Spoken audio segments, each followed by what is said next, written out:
Good day everyone and happy Easter. We're now on the second week of Easter. Parang ano lang yan, Pasko na pagsapit na September, nagsisimula na yung countdown to Christmas. Christmas, coming of Christ in human form. Coming of Christ in flesh. So,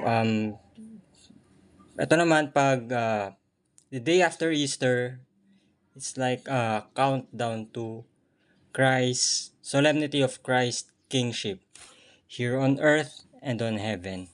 So, yun, ganun, parang ganun lang. Well, first and foremost, not yet a licensed professional in the financial field, but a financial advocate.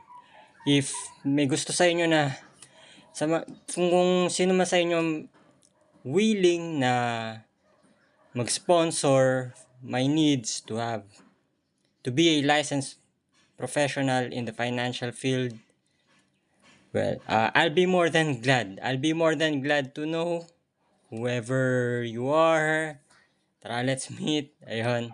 So, okay, I'm not yet a licensed professional in the financial field, but I can share na for the goods of all, no? So, pag-usapan natin ngayon ang pera. Money is what makes a country. Money makes a country. Parang ganito lang yan. Philippines won't be Philippines if at first King Philip of Spain disapprove or did not support Ferdinand Magellan's world exploration. Ayun. And Philippine Island will never be a country if Spain did not sold Philippine Island to America. Philippine Island will never be a country if America did not spend billions, trillions, up to quadrillions of dollars to make the Philippine Island a free and open country. So, pera-pera, no? Okay, at tapos na ang Holy Week. Tapos na ang banal na linggo. Banal na linggo na Holy Week. Way back nung Holy Week, no? Solemn. Ang tahimik. Siguro may mga incidents lang ng mga pasaway na politiko nangangampanya habang tahimik ang lahat. Habang walang yung para bang mga politikong desperadong manalo sa eleksyon, sa darating na eleksyon.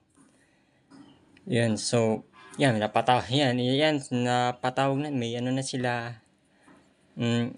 pinapatawag na, pinagpapaliwanag. Anyway, tapos na ang banal na linggo. So, parang back to basics tayo. Back tayo sa stressful and somewhat magulong, hindi naman sa magulo, maingay na dahil nga kabi-kabila ang pangangampanya. Ayan, politics. Speaking of politics, Christians, friends in Christ Jesus, naalala nyo ba yung si Lord, bago siya abandonahin ng mga disipulo niya, at ibigay nila sa mga Romano, may sinabi siya, there will be people who will seek position to have possessions, and those who have possessions will seek position for their possession. So, alamin nyo, kasi ngayon malapit ng election. Sino-sino sa mga kandidato ngayong darating na midterm election ang maghahangad ng possessions, will seek position to have possessions and protect and for the protection of their possessions. Sino-sino? Sino-sino sa mga sino-sino sa mga re-electionist and re-electionist na from mababang kapulungan to pambansang kapulungan. Sino-sino sa kanila and sa mga bago karamihan. Yan. Pera nga. Okay. Money matters. Money matters today. Yan. Pera na ang lahat. Siguro marami nagkaka-interest sa mga hindi mo alam kung nawala ng para bang lalo na sa ilang mga celebrity personalities na nawala ng para bang naglaylo sa kasikatan, biglang papasok ng politics. May pera ng taong bayan. Ayan, yan ang pinaglalaroan nila, pera ng taong bayan, pera ng taxpayers. So, siguro may natatagong billion peso or trillion peso ang Pilipinas. Para bang reserve. May billion peso up to 100 trillion pesos siguro yung reserves ng Pilipinas, ng Philippines. And yung sa mga bagong muka sa politics, lalo na sa mga kandidatong nangangako ng ayuda para sa masa. Ayun, ayuda para sa masa. FYI, itong mga billions and trillions of reserves, Philippine reserves, is hindi siya pwedeng galawin. Hindi siya pwedeng magalaw, hindi siya pwedeng bawasan para ipandagdag sa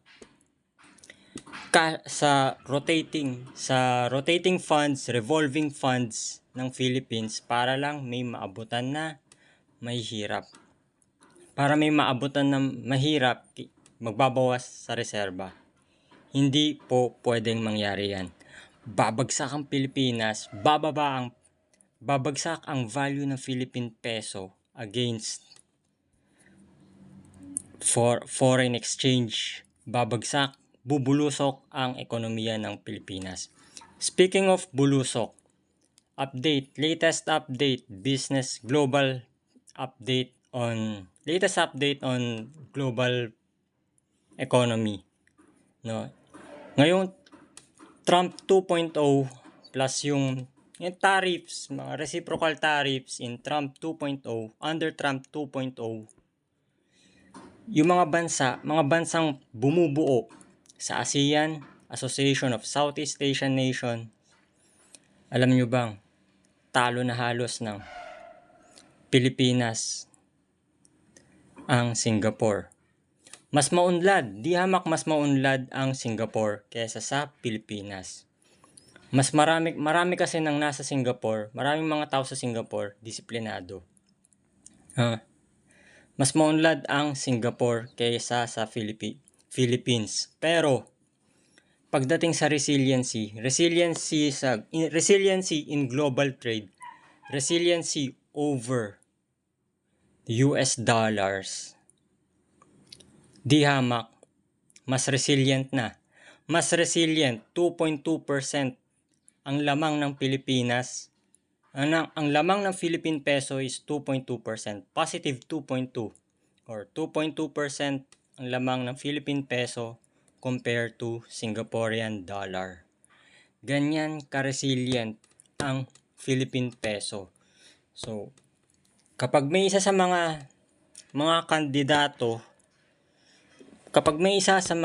kandidato ngayong darating na midterm elections ang manalo and magbawas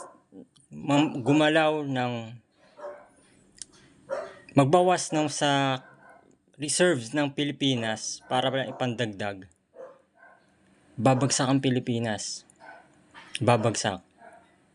Mapapalit ulit. Malamang sa malamang sa bumubuo sa mga bansang bumubuo sa ASEAN is matalo ng Thailand ang Philippines pagdating sa resiliency against US dollars pagdating sa trade, global trade. Ganyan ang pwede mangyari. Kaya naman, hindi pwedeng mabawasan yung reserve ng Pilipinas. Ulitin ko, I'm not yet a licensed professional in the financial industry, but just a financial advocate. Not yet licensed, pero sa mga, kung may gusto dyan na willing mag-sponsor for me to be a licensed professional in the financial field, well, I'll be more than glad, excited na to meet whoever willing na mag-sponsor my needs to have my license in the financial field. No. So, yun. Ang kailangan ng Pilipinas, hindi people power revolution. Hindi kailangan ng Pilipinas yung isa pang people power revolution para pabagsakin kung sino man na nasa posisyon or yung current administration. Hindi kailangan ng Pilipinas ng another people power revolution para ibagsak yung current administrator or nagpalit ng kung sino mang gustong pababain sa pwesto. Ayan. Hindi kailangan ng another people power revolution. Siguro ang kailangan ng Pilipinas is financial revolution. Financial revolution, hindi people power revolution. Sa mga naaabutan ng ayuda at sobra pa sa isang linggong gastos. Sa mga naabutan ng ayuda na sobra pa sa isang linggong gastos or linggo-linggong naaabutan ng ayuda. Kung kayo mga tumatanggap ng ayuda linggo-linggo, is magagawa nyong pag-aralan, ginagawa ng mga mayayaman, karamihan sa mga economic drivers ng Pilipinas is mga macro entrepreneurs, mayamang negosyante.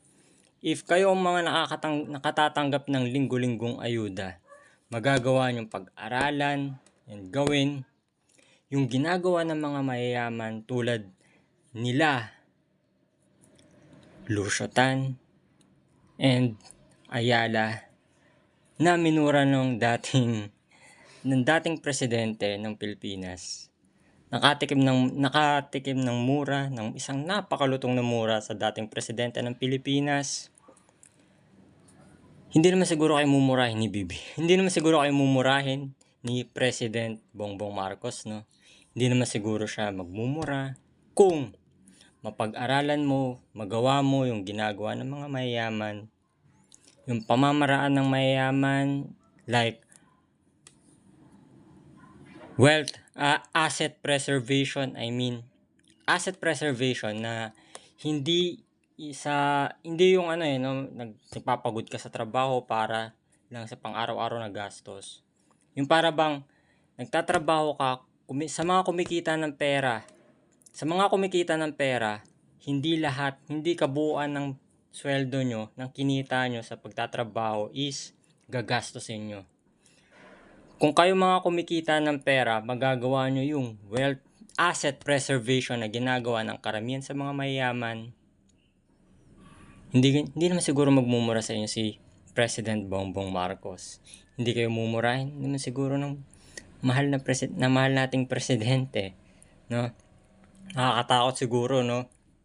Nakakatakot siguro kung matuto magmura si BBM.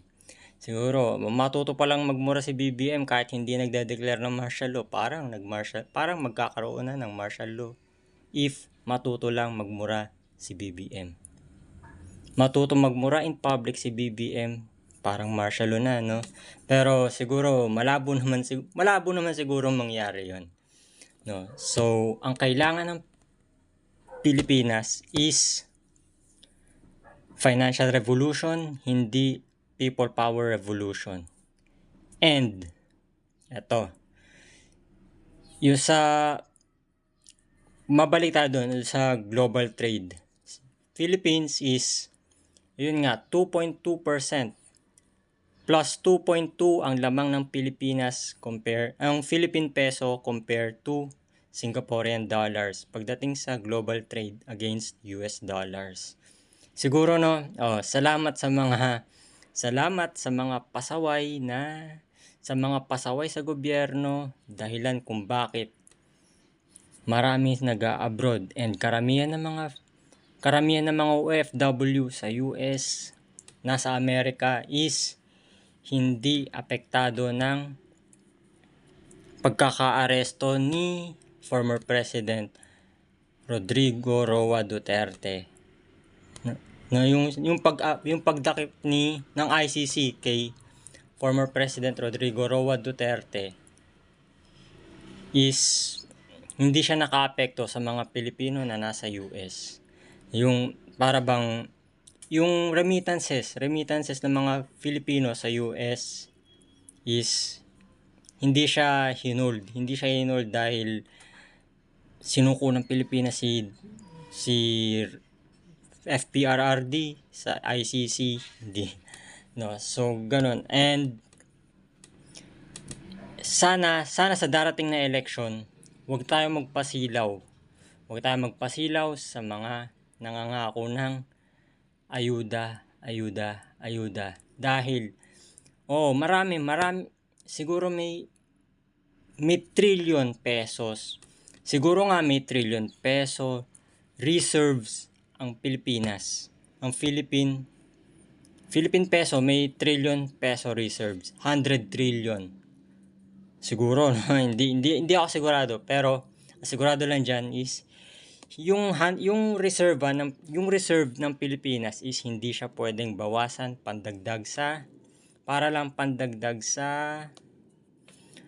revolving funds, rotating funds within the Philippine market. Yun, dahil ang reserba tinitrade yan. Ang reserva, ang cash reserves ng Philippines, if yung Philippines talaga is may 100 trillion peso cash reserves, lahat yan is into trade. Para bang from bangko, maglalabas ng pera si bangko, padadala sa isang financial institution to support yun sa mga loan services and other financial services. Kailangan yung pera doon is tumubo. Yan ang cash reserves. Ang cash reserves is hindi siya pwedeng gamitin sa pang-araw-araw na gastos in global trade. Exclusive only in trade ang reserba. Hindi pwede sa pang-araw-araw na gastos. So, sana sa darating na election sa mga boboto is huwag tayong magpasilaw sa mga pangakong ayuda. That's it. So, hope you have a great day ahead, everyone.